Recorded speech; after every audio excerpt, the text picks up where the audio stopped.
Welcome back to another video. Today we're talking about anime and manga demographics and why I disagree with using them to describe anime or manga as a whole. Now, I've always had this issue for as far back as I can remember ever watching anime or reading manga, and it's always been something that I really haven't seen too many other people voice, so I just wanted to get this out there and talk about it and see who all agrees with me on this. But I feel that the Japanese demographic is a poor way to label a series. Like Shonen, Shoujo, Seinen, you know what I mean. We all know what the demographics are, but in Japan they actually group all of the series together by its demographic that they're trying to target, their target audience with it. I think that this is a very poor labeling system. Like, say for example, you have a friend. Your friend only wants to watch Battle Shonen series, bless his heart, but he wants to watch another Shonen series, but maybe his favorite series of all time is like Naruto or something. He wants something like Naruto, but he says, recommend me a Shonen,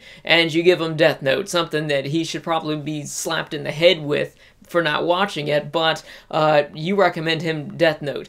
Death Note's nothing like Naruto, but it's listed as being a shonen. It ran in Shonen Jump, and it's considered a shonen because of its target audience, but it is nothing like Naruto. I don't think that anime or manga should be described by these terms. I think that they should be described by the genres that they meet. Maybe you have Serial Experiments Lain, which is more of like a psychological mystery. You really can't express that when you're talking about the demographics. Or you'll have action comedy, like I said with Naruto. Every series has a specific genre, or a mixture of the genres, and I feel that it's more important that we go by this because people learn about the series that they're watching, or they learn how to better express themselves in trying to find the right series. I get this comment so many times that people are saying that a series is boring, it's too dialogue heavy, it's so slow paced, and more times than not, it's a shonen series that isn't an action series. It's not based around any fights or whatever. It's just, maybe it's a slice of life, or it's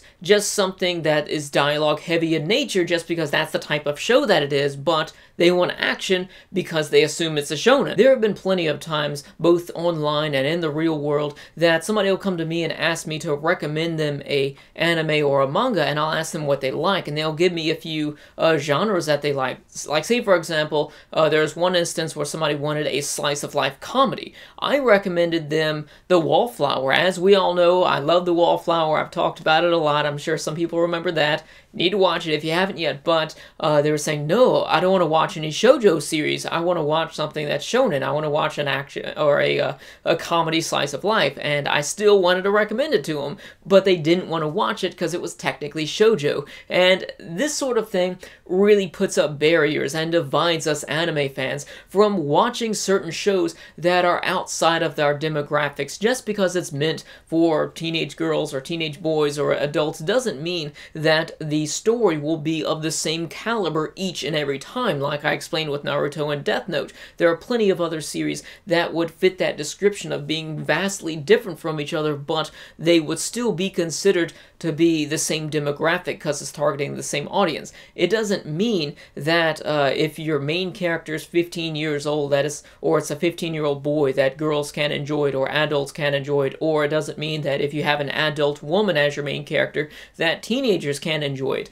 Stories are stories, and they should be they should be labeled by their genres instead of their target audience, and I think that this is something that we should work on and try and get away from this. Now, sometimes I am guilty of using these words in conversation, but it's only mostly because I know that they're universally recognized among anime fans. Everybody knows what it means, and it's just something quick that you can throw out there from time to time. I'm trying to stop using it completely at all, and I notice some people have been asking me why do I define anime or manga or whatever by its actual genre, such as comedy or horror or psychological or whatever. That's the reason why I do that. So let me know in the comments section below your thoughts about this. Do you agree or do you disagree? And I know that it's something that we can't just wipe out here because, first of all, we don't live in Japan. Secondly, that's just the way they do things over there, but it doesn't have to be the way that I do it. And also, I'm curious to see who else agrees with me on this. And of course, thanks for watching. Thanks for all of your support with your likes and comments. If you enjoyed the video, don't forget to subscribe,